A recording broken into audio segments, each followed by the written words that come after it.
Hi, guys. Welcome back to 'Cause I Said So. Episode number, I don't remember. 18 maybe? 19? 17? 17. I think it's 18. Mom, you're back in New York. Yes, Alex, you're back in New York too. How does it feel? Feels good. It's incredibly beautiful. The weather's nice. You know what I decided? What? Seasonal depression is, I've never had it, but it got so like kind of dark and cold here that now this week it's like 60 and hot. And I'm like, I can do this. It's incredible. I feel like it's like welcoming us back. Yeah. It's like, oh, you had bad weather? Now welcome to good weather. Yes. It's like perfect weather. It's not hot. It's like the cool breeze and the sun shining. It's perfect. Makes you want to be outside. It makes me want to be. Everyone is outside, actually, I've noticed. They really are. I've noticed that. I think I understand why New Yorkers wear black a lot, because I don't know how you, like, I'm starting to think, well, when am I going to pull my shorts out? You know, they're hid under my bed right now. So I'm like, when do I change the wardrobe over? And then I'm like, well, where do I put it? So you have your shorts with you already. They're with me. They're just hid under my bed. There's just, you have one small closet. So it's like, when do you do the change? Right. I don't know. Are you going to like ship home all your sweaters and things? Or are you going to put them under your bed? I don't know yet, because I've never done like a real season change. I haven't either, but I'm shipping mine home. I know that. You're doing that? I have a very tiny closet, and I don't want too much stuff under my bed. So Yeah. yes. There's only so much that can fit under your bed. No, but I do think if this is anything like Oklahoma, we're probably going to have a few days of like, we're going to go spring, and then we're going to have like snow blizzards. So you got to keep a little bit of that here. To be like 75, 2 degrees, 80, and we're like, oh, what's happening? Global warming. I feels sent all like my life. things home. Yeah, it feels like me sometimes. I'm like, I'm hot, and then I'm freezing. This episode today is about drug lords, plane crashes, vacations, and then pressing reset and moving forward. Yes, that's good. Okay, We have a lot to Mom, cover. Yes, you went to the Bahamas. I did. You were a Bahama mama. I was a Bahama mama. Beach hair, don't care. Oh, I saw your Instagram caption was beach hair, don't care. Thank you. And while I support that caption, I just had to wonder, did you think of it? No, Who thought of it? I don't know. Someone on the boat was like, I have beach hair and I don't care. It's like, okay, that's what we'll name our group. That is so cute. So the name of your, because you went with a bunch of couple friends. Yes, who all have a lot of hair. So do you think if I have beach hair, don't care, no one's going to notice? If you have beach hair, you're wet dog. Yeah. Your hair's like, you look bald. Thank you. You say it, not me. Yeah. It's cute though. What did you take with you on the trip, Bahama Mama? Mamitas. Bahama Mamitas. Bahama Mamitas. And no one had tried them, and they all loved it. Really? It is the perfect drink, especially for like the beach or all day drinking, because it's not too sweet. It's not too like sour. Like sometimes when you have a lot of margaritas or whatever, you kind of get that. It's just a refreshing, perfect drink. It's just right. It with is. the 95 calories, the And the sugar, the low sugar is perfect. less than 1 gram of sugar, gluten-free. Yep. And real tequila. And real tequila. We love our sponsor. We are obsessed with Mamitas. Where can you buy them, Mom? At mamitas.com or gopuff.com. Drink Mamitas or gopuff.com. Or as always, we'll link the store locator, because you bought them in Oklahoma before you left, right? Yes, I bought variety packs. People are starting to buy them and tag us, and Yeah. I have to say everybody that gets them loves them. The grapefruit flavor The grapefruit flavor. was what somebody tagged us in yesterday. Oh yeah, I do like all of the flavors. I No, really do. They're you all can't really go good. wrong. Okay, so what else did you do in the Bahamas? It looks like you were you island hopping? We were kind of island hopping. So we were in Eleuthera.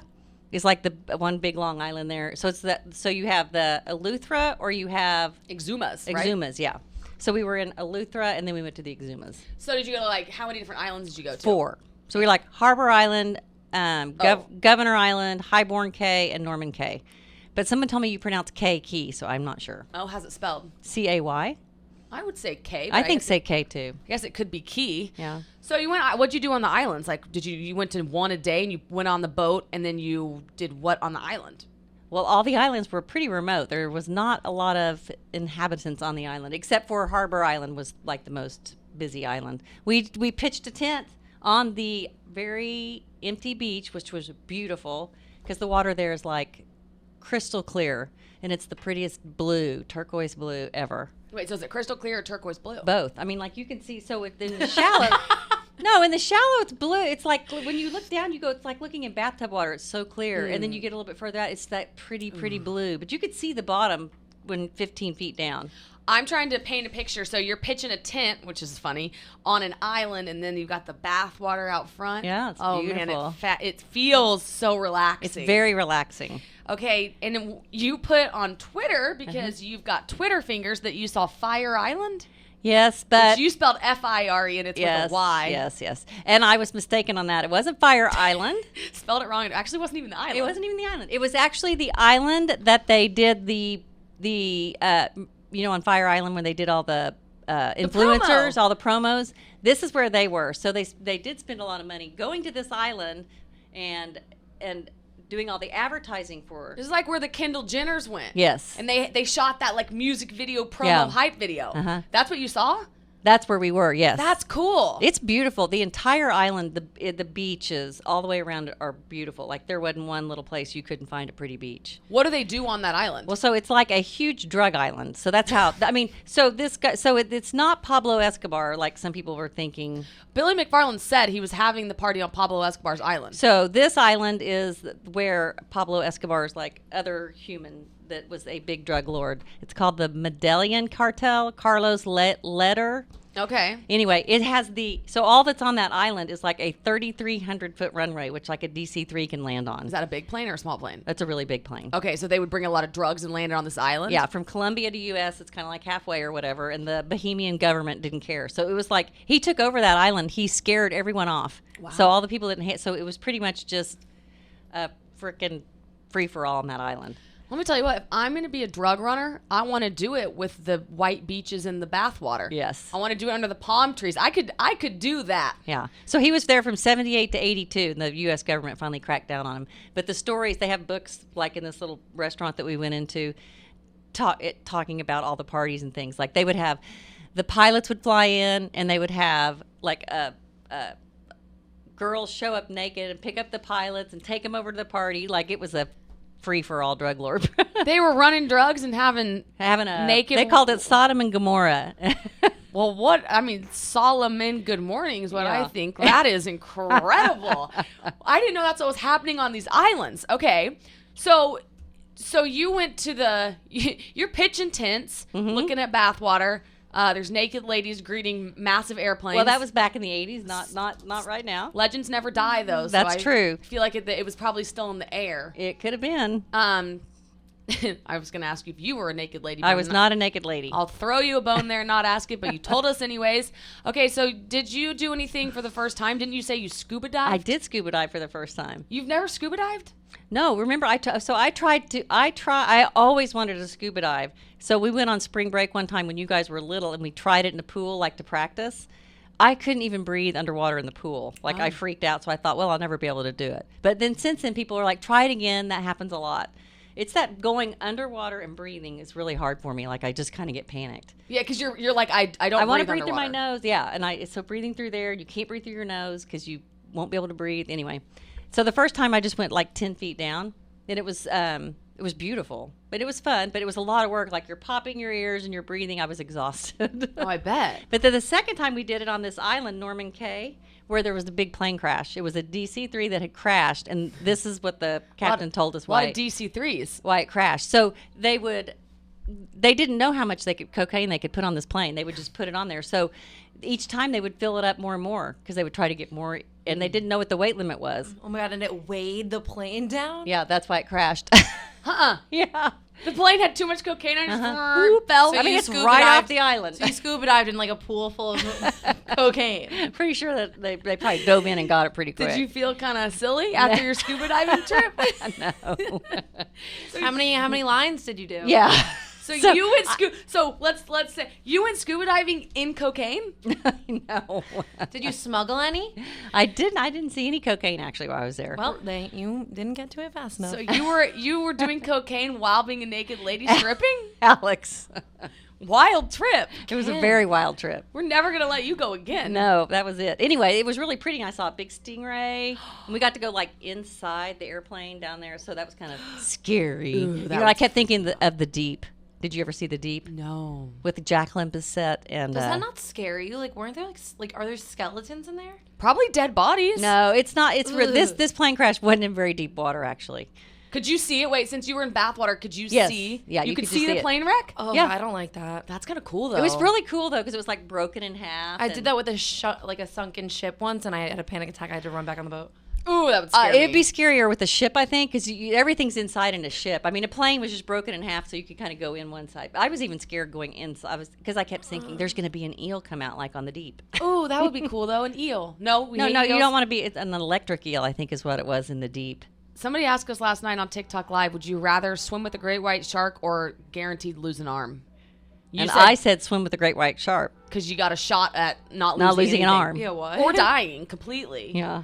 While you were gone, Uh-huh. Mom, you told me to call my grandfather. I did. We talked about him on an earlier episode, and he's the one that never wanted to move into an assisted living home. And he was not going to do it. And then he finally moved into one, and let me tell you what, the man loves the home. The one with the dog? Yes, he's got the cute dog that he pushes around in his walker. And so he had to go to the hospital. Yes. And my mom said, give him a call if you want to. And I was like, I'd love to call him. So I call him, and I said, Peepaw, are you in the hospital? He said, I am. When I'm at the assisted living home, I can order 5 steaks on a Friday night. And he does. He orders 5. That's the max, I That's guess. nice. He gives some to his dog, and he eats some. And I said, well, how's the food at the hospital? And he said, well, it's okay. I think it's from a nuclear plant, but I'll survive. I was like, how cute is it that these people, the elders, I don't want to call them old people, but they are older. They get so happy to live in these homes. If you can find them a good home, it's like they're reborn and they have friends. So I have to ask you, is it hard living in New York part-time while your parents are starting to need some help? Yes, that part is hard. But I feel like I want to help them more, and I feel really bad being gone. But I'm lucky that I have a sister at home who can take care of them, and she's really good at it. Yeah. But yeah, it is hard because they're both so sweet. No, and I love to be with them. And it's such a special thing to like watch your parents get older, I would think. No? Is that not fun? Like, what's it like when your parents, because I think about the day that you're older. So like, what's it like for you to have parents that have gotten older? When they feel good, it's great. It's not a problem at all. Okay. But when they're struggling and don't feel very good, like they both have congestive heart failure. So when they're really tired, it's hard getting around. That's kind of hard to watch. I don't like that. Do you feel sad, or do you understand that's just like life? No, I understand that's life, and I think I just think it's frustrating for them because I know even at my age, it's frustrating for me with the ailments that I may have. That I think, gosh, there's nothing you can do about it. That's frustrating. I'll never forget with my grandmother. So I lived with my grandmother for a while. My dad's mom, she was a psychiatrist, so she was always reading, Psychiatry Today and stuff like that. But I'll never forget her. We were sitting in the kitchen one time, and she said, and she died when she was almost 100, so she was pretty old. This was like when she was 88. She said, and I was in my 20s. She said, you just don't get it. Like, I still feel like I'm your age, but I'm in this old body. Like, I can't do the things, but my mind still feels like I'm your age. And I get that now because when I look in the mirror, I'm like, damn, I am that old. It's kind of like in that movie, It's Complicated, when she's high and she goes, do I look like that? That's what I feel like. Sometimes you go, that's not, I mean, when we look at you young girls, we still feel like that. So you look at me and you're like, I feel that young, Yeah, and that energetic, I guess. most of the time energetic. You feel young and energetic, but you look in the mirror and you're like, I look old? And I'm feeling older. Like I don't have the, I have some ailments and stuff, so I can't like go skiing all the time, or I can't just jump up and go do things like that without going, threw my back out or something like that, Okay, but how do you feel about getting older? Like, what is there some good to it? Do you feel more content? Like you've learned a lot? No, that part's good. Your mind, everything that you've learned, all the experiences that you have. Yeah, so if you could have like the young body with all the older experiences, that'd be awesome. That'd be quite the hybrid. So you've been tweeting a lot to tell your mom that you love her. Yes. Why do you want people to tell your mom you love her? Because life's short and you don't get her that long? Right, because do you think about it that? But you guys are so busy, you don't think about it. Like that, weeks and months can go by, or a year, and you go like, yeah, I talked to my grandpa a lot. Oh, really? You talked to him about 4 times this year? I mean, that's kind of how it would feel like to them. So yeah, you need to call them and also ask them what they're doing. Call your mom and ask her what she's doing? Yeah, like what are you doing? Well, I think people should call I mean, their what mom. are you up to? I think people should also call their mom. We're working on Kim not interrupting and just like talking while I'm talking. So sorry if you saw that eye contact we made on YouTube. Also, like, comment, subscribe if you're on YouTube or podcasts. Do you want to acknowledge the signs around the room? Yeah, she's hung up around the room. Don't interrupt. She's got it written down. Don't interrupt. Like, there are times where I'll just be mid talking and she'll just start talking over me. And it's like, but like she's trying to hold Sorry. it in. No, it's fine. It's good. It's good to acknowledge it. Call it. So if I'm listening to this though, I'm gonna call my mom and ask her if she feels young but thinks she looks old. I think that's fascinating. I didn't know how you guys felt, but I never. Okay, so but I'm not going to say that I feel like I look old. I'm just going to say, like, it's not like, oh, I'm aging and I look old and I feel bad about looking old. It's just that you look in the mirror and you go, oh, I am older now. Yeah, it's just that recognition that you go, oh yeah, I am older. So speaking of us not texting, or maybe me not texting you enough, you fired off a text this morning that said in the family group text, nobody texts me back. On occasion, my brother, Michael, you said on occasion Michael will respond. He does a good job. No, I didn't say that. You're misconstruing the words there, hon. Okay, I had the text. Okay, read us the message. Okay. I said. Actually, Mom, will you let me read it? Because I need to paraphrase it a little so it makes sense. Okay. I'm keeping that in. Well, if she reads it, and hey, guess what? I don't even have to scroll up that far because nobody responded to the text. Or the next one, thank you. If you look at the text, I'm pretty much in a conversation with myself. Joe, my dad, gives a few thumbs up. Message to self, stop texting irrelevant stuff. But I just love you guys so much, and I want to share what I think might be interesting. I'll start sending it to my girlfriends and see what happens. Michael, that's my brother, you've been nice about answering my texts. This made me mad, Mom. Because I scrolled up and I spent from 7:30 a.m. to 8 a.m. counting how many times my brother has responded in this group text. In the last 30 days, he has not responded one time, not one time in this group text has he responded. And you're giving him a shout out. He's so nice about answering my texts. He sent one photo in here and never responded. Graham, my husband, has responded 42 times in the last 30 days. I've responded 30 times, and I didn't count Dad's. Count how many Kim sent. I would be counting. If I counted how many texts Kim's, it's all you. I mean, and it is kind of like you're texting yourself. It is. No one's answering me. We're answering some, but you send texts at 4 a.m. Anytime you have a thought enter your mind, you fire it off in a text message. In case I forget it. And so, of course, but the point of that, so on Michael, I'm just going to clarify this. On my son, Michael, he's answering my texts in just another group text with just me and him. Poor him. He's getting fires. He's getting shot at every angle. He is. But he's talking to me in that one. And so he actually started responding in that one more. And that's why I acknowledged him, because I didn't want him to think that he was ignoring me. Because he did say, I said, you guys silenced me was the word I used. And he said, I didn't silence you. But I'm pretty sure everyone in the family has that group text on silence. Nobody has it on silent, but we've gotten so accustomed. Like, I'm used to my phone.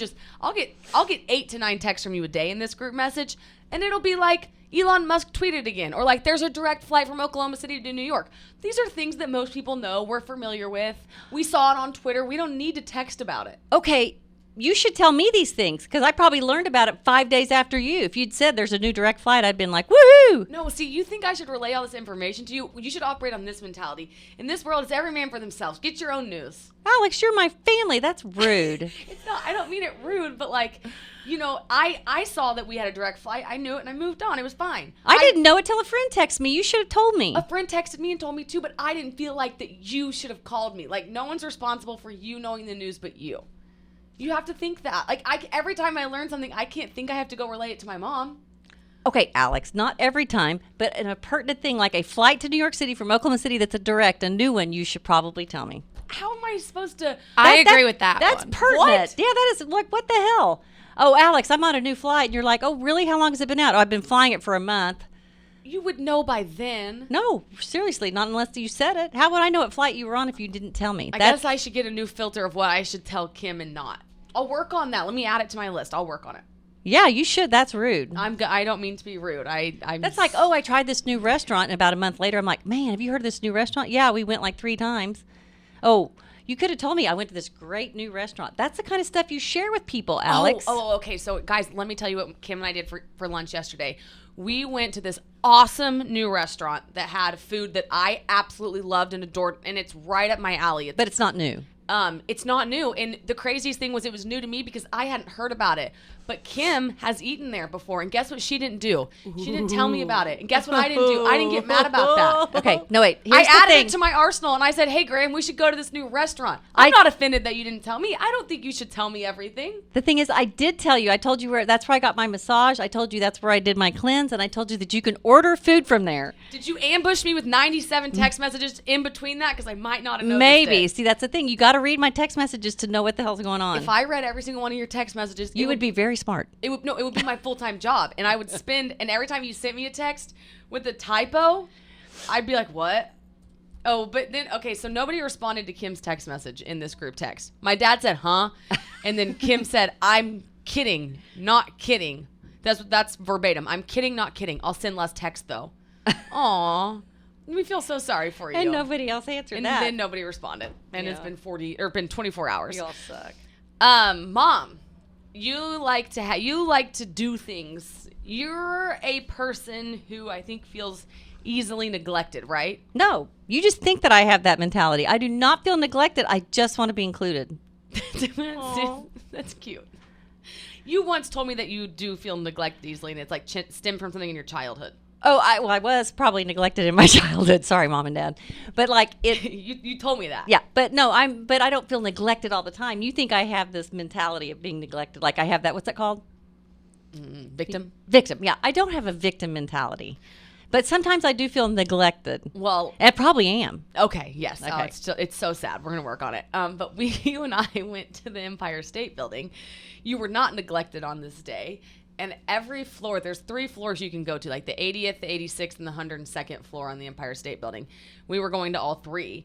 And Mom, at each floor, you looked like you looked like a 5-year-old going to Disneyland for the first time. It was pretty cool. You were so giddy. It was so fun. Why were you so giddy though? Because it's really cool, don't you think?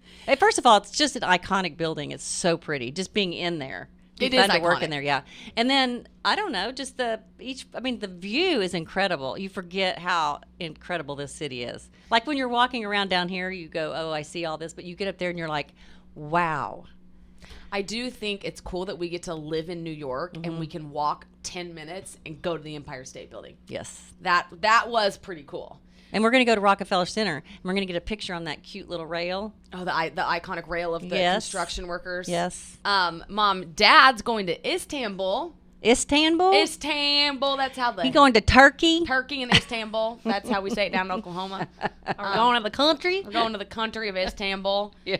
For 11 days. It's a long time. And he's going to be 8 hours ahead of you. So communication's going to be a little sparse. So For work or for fun? But I think fun mainly. Like it's like a history trip.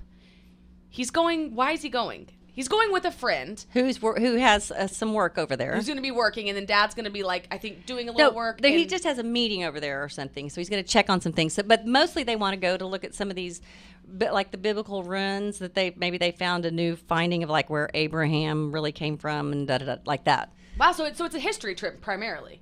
It's a learning experience. Yes, for sure. That's going to be awesome. I've heard it's beautiful there. Oh my gosh, I've heard it's stunning. I've never been. I don't know about the weather now. He has to take a raincoat because it's going to be a little chilly and rainy. It is funny. He has to pack in a carry-on a suit. He has to pack a suit and suit shoes in a carry-on and wear and for 11 days. And for 11 days. And he wears a size 14 shoes, so that pretty much takes up his bag. He's going to have to pack a lot in those size 14 shoes. He is going to have to roll that suit up in the shoes. So what are you going to do while he's gone? I'm going to work probably a lot, work out. I'm going to work and work out. That's nice. Yeah, I'm going to work and work out. And read. And read. What are you going to read? What are you reading? I'm reading Atomic Habits that you told me to read. And I've just started it, but it is awesome. So it's really good. I reread Atomic Habits a lot. I can actually only make it. Okay, this is what I think about Atomic Habits. The first half of the book, powerful. Worth the reread. Worth reading once every 6 months. Second half of the book, I fall asleep. I can't get through it. But let's talk about the first half. Let's talk about the first half. So it says when you repeat 1% errors day after day, and you replicate poor decisions, duplicating tiny mistakes, rationalizing little excuses. Our small choices, these small little things, they compound to toxic results. So the 1% decline here and there leads to like a larger problem. What do you think about that? What? Don't. Can you reword that for the dumb? Okay. Or actually, okay. wait. I No, can't no. reword that. So change the part about can lead to a larger problem. I think this is what it said. You can do it. So a 1% change or a 1% improvement every day, good or bad. So if it's good, it kind of does this where it doesn't just go straight up at an angle. It kind of does a little swerve down or swoop down and then up. Because you can do it for a while and you don't feel like you're really getting anywhere, and all of a sudden you're there. You've improved this much, and all of a sudden shows. That's why they go, oh, it was an overnight success, but it wasn't. Same thing with the decline. So if you do something, all these little negative habits, it's the same thing. You kind of go along and you think it's not that big a deal, and then it goes down just as quick. And it's like all of a sudden you're in this terrible position. It's like this. It's like every morning I know I'm best if I don't look at my phone till 8 and I meditate for 5 to 10 minutes. Like that's like the recipe for me to be good. But for example, this past month, I would check my phone right when I got up. So that was like a little 1% deal. And I would start to rationalize it in my head. And I'd be like, it's fine because I'm just busy with work. I let that compound, stop meditating, it compounds. And so before you know it, you're like, I don't even feel like myself. Like little things like that. Yeah. I think you start to rationalize them. No, that's a good point. Yeah, that is true. But it also says you should be far more concerned with your current trajectory than like your current results. So that's what I think you're saying. That's like, what I'm saying, yeah. The little things you do each day, like breakthrough moments are a result of little things you did along the way. Nothing massive. So when you first start doing them, it's like that's not really changing anything. Some people could get frustrated and go, forget it, that's not helping me any. It's the long term that you're going to benefit you're going to get from those little things. A lot of successful like CEOs say they take a cold shower every morning for like at least 30 seconds. Like if you can just let the cold water hit you, it puts you in fight or flight mode, and then like your receptors are working better throughout the day. I would love to do that. I used to do it, but I got entirely too cold. But I think that would be an example of like doing something every day, putting your brain into fight or flight mode. Like you'd be a little bit more productive. If you did that for a year, like that would be something that compounds and then you might find, or, well, you don't like that? I think that's true though. Yeah, that might be true. That might be just on setting your mood, but that's not what I was thinking about the little things. It'd be like, okay, reading for 30 minutes every day. You go, that's not very much. It's going to take me forever to read a book. Oh, I'm not going to do it today. And then pretty soon you didn't read one book the year. But if you do that every day, at the end of the year, you've read a lot of books. Yeah. So that's like taking a shower is sort of the same. Like that's like your morning routine that gets you going. No, but specifically the cold shower I would get be that. putting the brain. That's why I use that. Like that's putting your brain into fight or flight. That's equivalent to like a meditation session. Okay. It also, okay, so it says in the book, this was my favorite part that I remember. Let's say you and I both want to be, let's not say successful, but we both want to be a CEO. We'll use that as an example, right? Okay. So multiple people, like let's say everyone in this room wanted to be a CEO. We all have the same goal, but maybe only one of us gets it. So they're like, it's not that you set goals in life. Like a lot of us have the same goal. It's the little things you do leading up to get that goal. So maybe it's like, I won't go out one night of the week. Like a Saturday and a Sunday, maybe one night I'll guarantee that I stay in and I'll read and I'll work hard, and you do that for a whole year. Like it's those little compounding things that lead to larger results. So I like that he says like, yeah, we all set goals. Of course we do. But what are like the little tangible things you do to reach that goal? So I think the whole point is like the first thing he says is you have to figure out who you want to be. So if you don't like something about yourself, or you want to be like, I want to be an energetic, positive, non-interrupting person or whatever. Non-interrupting person. I don't want to interrupt. That's who I want to be. Then you work backwards from that and you go, now that I know who I want to be, I have to set these kind of goals. But it's not the huge, big goal at the end. It's the little things that you have to do to get there. That's what he's saying. So you have to know the main thing. Who do I want to be? I want to be this type of a person. Not necessarily what do I want to have or what do I want to succeed. I want to be this type of a person. So if you want to be a successful CEO, you can say that, but what is that person? What type of person is a successful CEO? Then that's when you can kind of go, this is what I need to do to get there. Or what kind of successful CEO would you want to be? because there's so many examples of that. So you could say, I want to be the kind of success CEO that's hands-on, that's a leader, that empowers people. So that's the personality part. Like you go, I don't, like you can't say, I just want to be a successful CEO. You have to say, that's the type of, I want to be this type of a person. Then you go, so I don't want to be a procrastinator. I don't want to be this. I want to be that. So to not be a procrastinator, I have to do a few little things every day. And then you have to track those till they become a habit. I actually think it boils down to interpretation, because the way I interpreted it was like, if you have an actual, like, it's not the goals you set, yes, of course, who you want to be as a person, but since it's atomic habits, I more so thought of it as like, where because we have places we want to be in life, and people we want to be as well. Like, I think they run alongside each other. So I think if you say, like, my goal is to, even with this podcast, like, if you have goals for the podcast and things like that, and then you break them down and work backwards from it, I think that's healthy. And like, along the way of doing those habits, of course, you want to be these types of people. Like, you're like, I want to be a good person. I don't want to be an interrupter. I want to be positive. I don't want to gossip. All of these things. I want to be well read. Yes, I think they go beside each other. I think we're saying the same thing. I think we are. Yeah. Wonderful. Okay. So all of this is kind of leading up to, is this so when you were talking about being in that like getting out of your mode of habit of meditating and picking up your phone, is that kind of what sent you into your I'm going to reset? Well, what sent me into my reset was to the extent of which I was going out and partying on the town of New York. But you say that and I'm like, okay, I was with you a lot. You weren't going out that much. You just had you had multiple bad nights. Yeah, no, I said that. I'm like, I don't drink on the weekdays. Like, this wasn't a free-for-all for 3 weeks. I went on a bender for 3 weeks. Somebody sent me, yeah, I think it's funny because some people, I think, interpreted it that way. Like, that's what it sounded like. I know.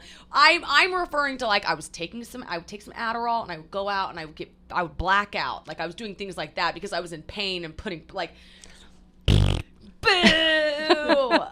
I just had a bad month. Okay, I'm not proud of it. Kim, you can't judge. You were doing cocaine in the Bahamas. No kidding. Like, if you think I'm the problem, next podcast will be dedicated to an intervention for Kim. Yeah, let's see. I think that would probably help me not interrupt. Right?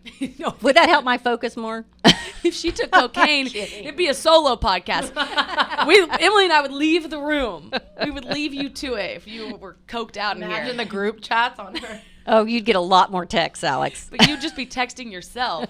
And answering them. We could put you in front of a mirror and you could talk to yourself. Well, Lisa, I could have someone to talk to. God. I am going to have to get an Alexa here for in the mornings. Yeah, that you can talk to. Like, Alexa, what's the weather?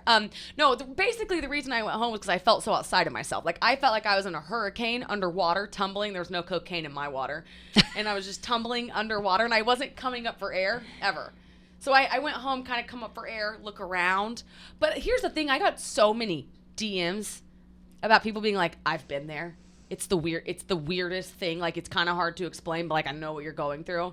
And to those people, I wanted to say, sitting here now, I think there's a point where you stop living in guilt and you just say, I acknowledged it, I addressed it, and now you have to move forward. And the only thing you could do moving forward, like, sometimes I'll be like, oh, dang it, I'm so upset I did X, Y, Z. And it's like, there has to be the part where you say, the only thing I can control now is moving forward. Go forward. And you know what else I realized? You're better because of the troubles. Like, now I know when, like, fear or hardships arrive, I'm like, I can handle that. So that's the guilt part, or being hard on yourself. But first of all, I want to say, to notice that as quickly as you did, like to say, I'm not being who I am. I think that's a really impressive thing. You noticed it pretty quick. Thanks. But a lot of people don't. Like, they're like, what the hell's wrong, or whatever, blah, blah, blah. They would go on like that for a long time before they would go, this isn't good. And then there's that habit thing. You would already be declining. But so you caught it quickly. Yes, but if you're in that state right now, let's say it's been a year. Maybe it's been 5 years. Yeah. It's not too late. It's never too late. Yeah. Nothing feels better than acknowledging it and being like, because I think at the end of the day, you have to give up what people think about you and just be like, I just want to feel like myself, whatever that is. Yeah. Like, there's nothing more rewarding than that. Even if you've been in a bad relationship for 5 years and your best friends are like, you've lost it, you're going crazy, like, you are not who we thought you were. It is never too late, ever too late. Better now than wait another year to admit it. No, but and I think it's also good that you notice to stop beating yourself up right away. Because like when I was younger, if I went through that, like I didn't go through it quite like that. But like if I went out on a bender and I partied too much one night and I had too much to drink, I would beat myself up for months over like some stupid comment I made. Like when and it would be terrible. Like that would be in my head every day on repeat mode. You idiot! I cannot believe you said that. Oh my God! Or I'd wake up in the middle of the night and just panic. Like, oh my gosh! I can't believe I did that. But to go on for months, but that's such a waste of time and does nobody any good and affects everything in your life. So to notice that and go, okay, I have forgiven myself for being an idiot and I'm moving forward and I'm not letting it bring me back down again. That's hard to do, very hard to do, I think. But I think it's the only thing to do. It's the best thing to do. It's like asking for forgiveness for the same thing over and over and over and over. What good does that do when you've already been forgiven the first time? Right. Yeah, it's just in your head. That's all in your head. Well, and I think wait, did you ever have, like, do you have an example of a story that you did? Yeah, well, like, okay, so, like, we used to, this is my bridge group girl again, so Bridge group is Kim's just a group text. of friends. No, I mean, we get together. We used to get together every month and play bridge. The card game. But we really never played. So we would drink and talk. So that's what we would do. We would drink and talk. So one time we went to another little town and spent the night, and we all went out, and I think I had way too much to drink. And just sat there and talked. We were actually in a college town, so I talked to one of my nephew's friends all night. Not quite sure what all I said. No, not like that. No, Whoa! Not like that. Kim. Like I was like, oh my God, was I just talking shit on him all night? I don't even remember. I was like, blah blah blah blah blah. And then later on, I woke up. You know, how you wake up and you go, did I say that? Like, did you say something bad about your nephew? I thought I did. I don't know. I mean, I was like, God, did I really say that? Because you know, when you talk a lot, you're not sure everything you said. Mm-hmm. And I beat myself up over that for like months. My friend was like, what in the hell is wrong with you? And I'm like, oh my God, what if I said something bad? Oh. So it's just like little stupid things like that can just bring you down. Totally. And yeah. then you start to replay them, but it's like the worrying about it does nothing for anybody. Like, what's it going to do? Solve the problem? No, it already happened. Move on. That's what I think guys can do that better than girls. I don't know why. I seriously think that they can worry less. Like, there are some things I'll be like, Graham, I think I maybe did this. And then he's like, who cares? And I'm like, yeah, oh, get over it. Me, I thought I cared. But when somebody tells you to, like, not worry about something, I am more apt to not worry about it. Well, I'm not very good about that. But I mean, I try to be, but I do beat myself up a lot of stuff. Like, if I'm going to worry about something, I'm going to worry about it. But Joe's that way, my husband. He'll be like, get over it. Move on. The next day, he'll be like, who gives a shit? Move on. And I'll be like, yeah, I know. I don't know. It's the biggest waste of time. There's something beautiful about that, though. Just being like, okay, that's behind me. Got it. Check. Not going to do that again. Move forward and control what you do moving forward. But what is the thing about men's brains? Like, so if you have a pie chart, it's broken up into 3 parts. Mm-hmm. And they can think about each part without the other 2 parts affecting it. Ah. But a woman's brain compartmentalize it is all together. So every thought is like, if you're, I'm at work, but what about my kids? Well, a guy's at work, he can compartmentalize it and not think about his kids or his wife or whatever. He is at work. That's nice. Yeah. I like that. Nice pie chart. Mom, what are we going to do tonight? We are going to go see Plaza Suite. Which was it's the Sarah Jessica play with Sarah Jessica Parker and okay, here, I'm not interrupting, but let me finish. You interrupted me. You asked me again. Mom, what are we going to do tonight? We're going to go see Plaza Suite, the Broadway play starring Sarah Jessica Parker and Matthew Broderick. And and that was my Christmas gift from you. Yes, it was. Why was that my Christmas gift? Because it's going to be a great play. So Merry Christmas to you, Alex. And I thought you guys would love to go see it. Of course I would love to go see it. I was just wondering, like, why it was my Christmas gift. Well, I think you one time asked for experiences, not things. I think I did. Yes, so there you go. Okay, well, thank you for the experience. You're welcome. We're going to go to Greenwich, Connecticut on Saturday. I'm excited about that. We're also going to the face gym where they work your face out. Mm-hmm. Like, I don't know what that's going to look like yet. I know. I'm kind of excited. Yeah, that's exciting. And also, wait, I want to say this really quick. If you're in New York City, go see the sculptures in Murray Hill. Starting on 32nd to 38th, I think. It's a French artist called Idris B. And he used to do window decorations for like Dior and people. Yeah, in Montclair and stuff. So I guess he's only done this in 3 places. Dubai, someplace else, like Abu Dhabi, and then New York. Love it. Mm-hmm. Okay, Mom. Yes? I think that we're exploring New York more, which is very fun. I like this episode a lot. I think if you don't feel like yourself, just do a little reset pressing. No need to scuba dive with cocaine. Just do the scuba diving part itself. Don't be a chicken. Go deeper than 15 feet. Don't be a bok. And like, comments, and send this to your mom. Oh, and call your mom. Tell your mom you love her. Yes, but don't just tell her you love her. Ask her what she's doing. Have a conversation. Listen. Listen to your mom. Listen to your mother. Listen to your mother. Call your mother or your father or whoever's like a mother figure in your life. And don't interrupt. And for the love of goodness gracious, don't interrupt. Did I interrupt you very much this time? You did so good. We're going to have to keep that sign up. We will. Over and out. This was 'Cause I Said So, your favorite mother-daughter podcast. Kim's on her phone, so it's over.